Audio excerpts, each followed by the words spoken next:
Interesting issue there. The next item is another citizen proposed legislation, and that has to do with the booting and towing law in Westchester. And I'm going to ask Mr. Angelo Williams, who has been calling very diligently to get this on the agenda, and I apologize to him that it's taken so long to get this here. But as the members of the committee know, we've been involved with a lot. But Mr. Williams brings to our attention the fact that the towing charges in Section 863, 216, and 217, the towing and booting charges, have not been changed in over 20 years. And he would like us to consider raising the amount provided in our local law. And so, Mr. Williams, I'll ask you to... Right, okay. I'll ask Mr. Williams to address the concern you have and why it's a problem that we have these charges from a long time ago. Yes, I thought it's affecting your business and others. I thought the fees, from what I gathered, they were set in 1976. I'm saying 1971. So it's more than 20 years. Yes. 1971, actually. 71. And yeah, sorry, I was half off. Yeah, right. Jeez. Yeah. So you have like the booting fee was set at $65. Right. All the other towns, the city towing and booting has updated theirs up to around 125. The average is 125. Some is 150, but you go to average. Maybe one or two is 100, but the average is about 125 per boot.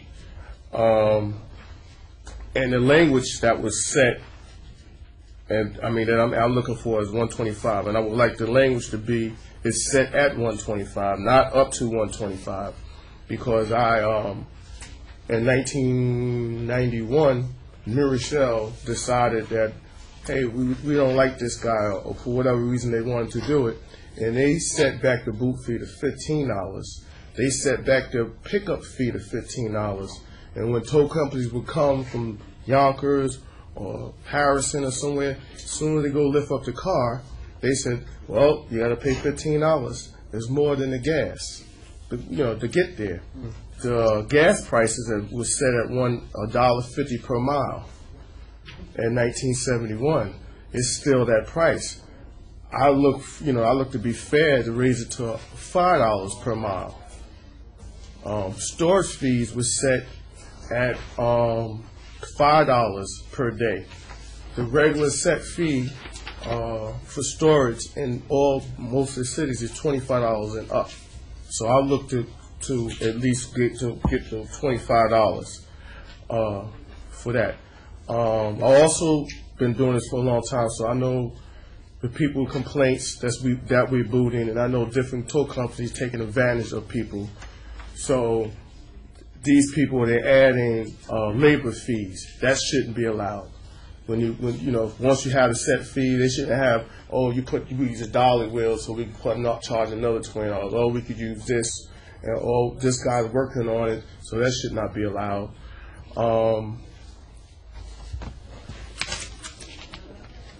Also, when you boot the car, it's just one fee. Either you're going to tow it or you're going to boot it. You can't boot it and then charge another fee for towing it.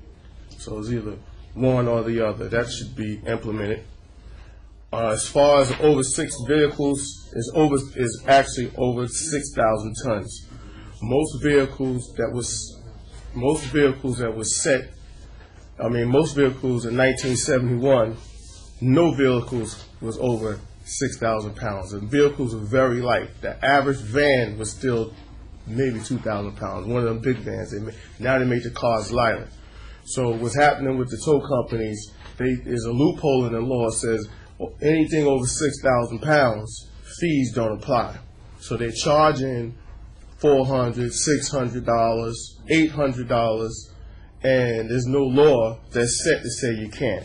So I would like to be fair and say anything over 6,000 pounds, you make it $225. Anything over 8,000 pounds, you make it $325, and put a cap to it. And anything over 13,000 pounds or over is $425, opposed to them charging $800 and $1,200, which has happened a lot of times. It's been all on the news. Now, we don't do that now, right? We don't have, in our Westchester County law, we don't have degrees depending on the size of the No, you don't. the weight No, of the vehicle. no, you don't. I'm bringing up. Proposing that. I'm proposing that. I want to be fair to the people that we booting too, because I might be fair, but the next tow company we're charging all kind of prices, and there's no law saying you can't. So Right. I would like that to happen. And also that they shouldn't be able to charge a booting and a towing fee. Right. Does that happen? Do they boot and then tow the car too? Well, they do. These guys are doing all kind of stuff because it's very vague. The laws that were set then is kind of very vague. As far as calling in a boot, it says notify before. I think it's sitting notify before you boot the car. I think you should notify as soon as after you boot the car. Put it in that sense, because some cops that want to bust my balls and says you didn't call they right there. I go boot the car to go call it. They said the boot ain't called in. You supposed to boot it in before you boot the car. But Call before you boot it? Yeah. Call who? The owner? That's what they're saying. Call the police department. Oh, the police department. Right. Yeah, but Report it, right? But sometimes the boot you go to boot the car. If you boot the car, the person may come and then they go. Now you don't call the police department. You call in a boot that you don't even have. So it should be soon as you boot the car, then notify the police department. We did a comparison of some of the other booting charges, which we just handed out. I don't know if you have a copy of it, but we compared to Rockland, the city of White Plains, and actually the village of Pleasantville. For some reason. Yeah. Why? How could a city have a different charge than the county? That's why I said I wanted the language to be set at 125. What happened? I don't know from the county, but what happened with New Rochelle sitting at 25, New Rochelle at 15, Mount Vernon sitting at 25 is the language. They use a loophole, the cities, to say, well, the language says you can charge up to $65. So they can charge up to, so they made their own law that says, well, we can charge $10 if we want to. Oh, so they're doing it under the county law. Yeah, they're doing it under the county law. Still subject to the county law. Yeah. Well, then how does Pleasantville charge $150 if the county law says up to? They're not supposed to. Right. On their own properties, They still, well, what they told me was they can charge less, but they couldn't charge more. They said they couldn't raise it more. Their lawyers, I don't. The law, our law says where the operator of a towing truck removes an unattended motor vehicle from privately owned property. So. Oh yeah, so this is city. Are you Yeah. talking about city? Yeah. Right. Okay, so you want to comment, Mr. Gordon? I was just going to say, as a general statement, our plumbing and electrical law, the state legislation that authorized us to do that, explicitly took any power away from the cities, towns, and villages. As a general matter of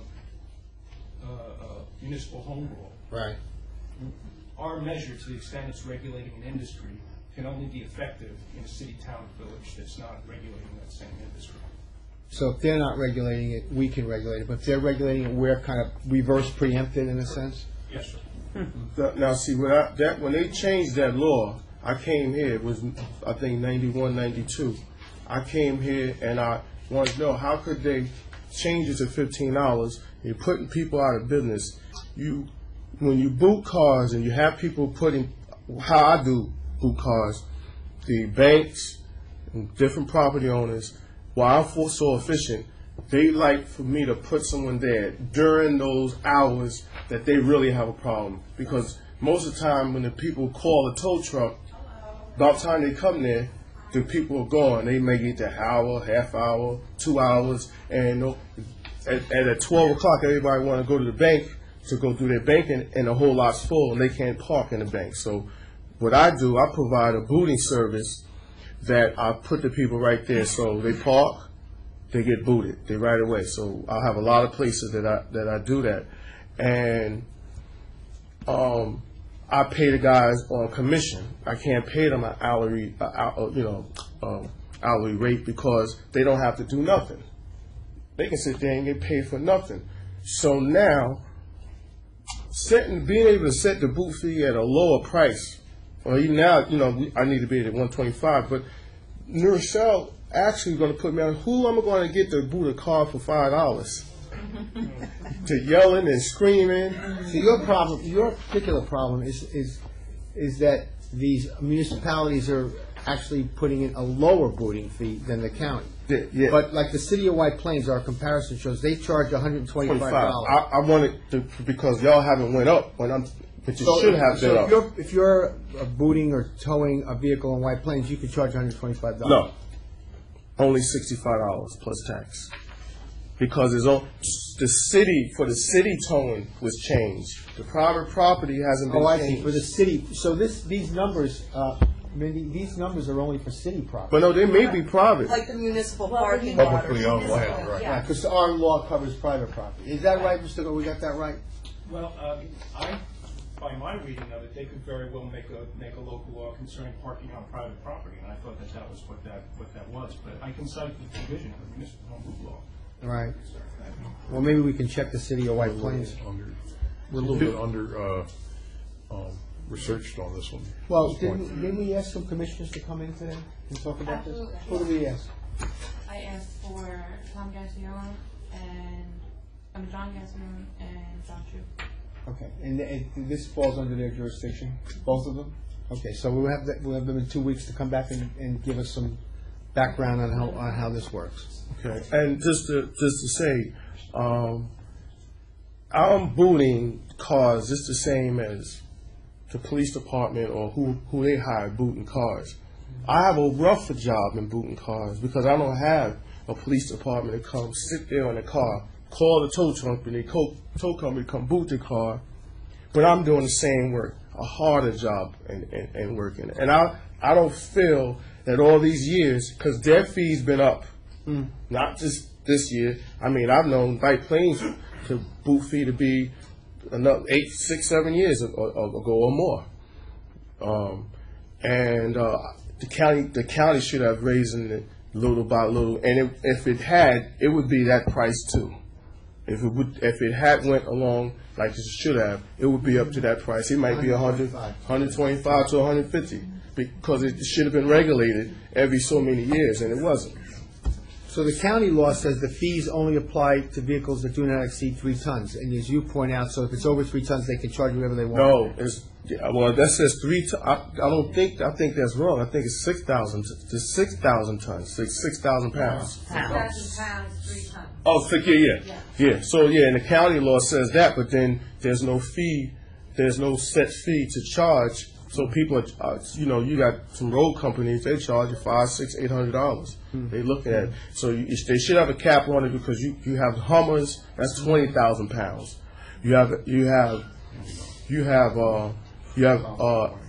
Escalades, they're like 14, I think they was, because every year they get heavier. So they was 11,000, they may be up to 13,000 now. And the little ML Mercedes, the little one, ML Mercedes is over 6,000 pounds. So they keep rising. Before the Tahoe in 95 was under 6,000 pounds. In 96 it went over 6,000 pounds. Now it's 9,000 pounds. So and it keeps expert in this area. keep rising. But so it would be nice to protect the people that's getting booted and being told too at the same time, and amend it so they're not getting robbed like they are. Mr. Gardy, you had a point? Well, actually, 2 minor points, but as initially adopted, the towing fee was $35 in 1979, and it was amended to the current $65 in 1990. Why do we say 1971? Where did that come from? I mean, let's get on the right same page here. The fee was changed, then the law was changed, other things in the law, but I don't think. Yeah, because the fee wasn't changed. Yeah. The fee was changed in 1990. The initial fee as adopted in 1979 Well, they didn't have it on they didn't have it on paperwork that's showing it. I've been a Martin Rogowski. I've been around for a while. I've been here for a long time, and all of them said the same thing. When I went and said it, nobody said anything different. So we're being fooled if that's The second point. The second point would be as to the poundage limit. The 2001 amendment changed the 3,000 pound limit to the extent that it said any commercial vehicle that the rate of $65 applied to any commercial vehicle and pardon me, let me get this right. The $65 fee applied to any passenger vehicle. That presumably, and by the statement in the committee report that accompanied it, that meant any passenger vehicle, regardless of weight. And it also applied to any commercial vehicle of 3,000 pounds or less. Pardon me, 3 tons, 3 tons or less. So if it's a non-commercial vehicle, the $65 limit still applies. Passenger vehicle, $65. It's only commercial vehicles that over 3,000 pounds. That exceed the 3 tons. Or 3 tons, rather, 6,000 pounds. And that was a clear intent of the committee report accompanying the 2001 amendment. Okay, and there's one more thing too. When it says booting vehicle with unattended vehicle. No, I think that if the driver is not in the vehicle, because what's happening is I'm working McDonald's and you have 10, 15 people, 20 people. This is right across the street from New Rochelle. I own a college, and they all know if they leave their car and somebody's in there, they feel that they can leave the car. So now you have all these cars that's not in McDonald's, but somebody's sitting in there. Yeah. So the law should be, if the driver leave that vehicle, you can be booted, not an unattended vehicle, because that's like somebody pulling in your driveway, and even though you have a sign up, they can stay there all they want because somebody's in there. That shouldn't be, be done. Any questions? Yeah. Several years ago, we went into a great deal of effort to raise the fees in the county clerk's office for various filings, and it was discovered that those fees were even more out of date than the booting fees we're discussing here now. Clearly, this county does not have, this board does not have, and certainly the county does not have a comprehensive list of all fees that we should be keeping up with. If anybody wants to volunteer an intern for that one, it actually probably wouldn't be a bad idea, because then we wouldn't be caught unawares, and businesses that are trying to carry this out. I would like to buy a tow truck, but there's no way I'm gonna buy a tow truck with the prices of a tow truck and the gas prices and the storage fees and et cetera, et cetera. Yes. And what we're talking about in your situation is clearly unreasonable. If we simply had a mechanism where the fees rose by the cost of interest, right? Cost of living. Yeah. We would not probably be here today. Exactly. But we don't, and similarly, we would not have been in the position. Well, except for the different towns that's being outrageous with a $15 We can only legislate for the county of Westchester. We cannot affect what White Plains does. We cannot affect what Pleasantville does. Unless their law references our law in doing something. Well, they told me specifically they was able to do it because the way it was written. It says up to. It said up to. So that's why they was able to do it. From the county. The county law, they said they had to abide by county law, and the county law says up to, so they can send any price under. That's right, and you're absolutely right about that.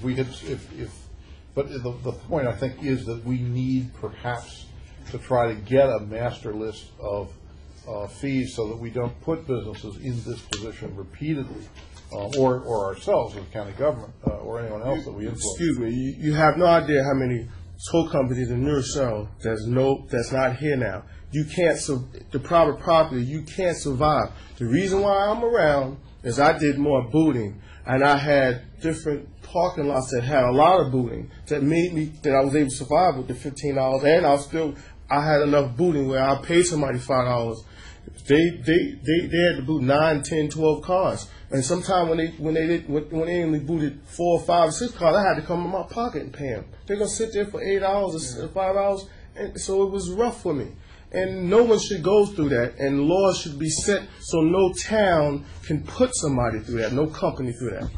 Well, it may be that some of the municipalities have deliberately set the blow because they don't want this to happen by private contractors on private property because it's more politically expeditious. But the point is, the law is the law, Right. and the fee is the fee, and we've clearly been derelict in our maintenance of the fee to be consistent, at least with cost of living, and perhaps there may be other policy issues.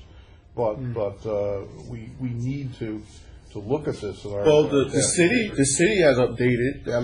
I mean, at one point in time, I don't think it was $125 in White Plains at one time. Years ago, it might have been $35 too. So you have to look at it that way.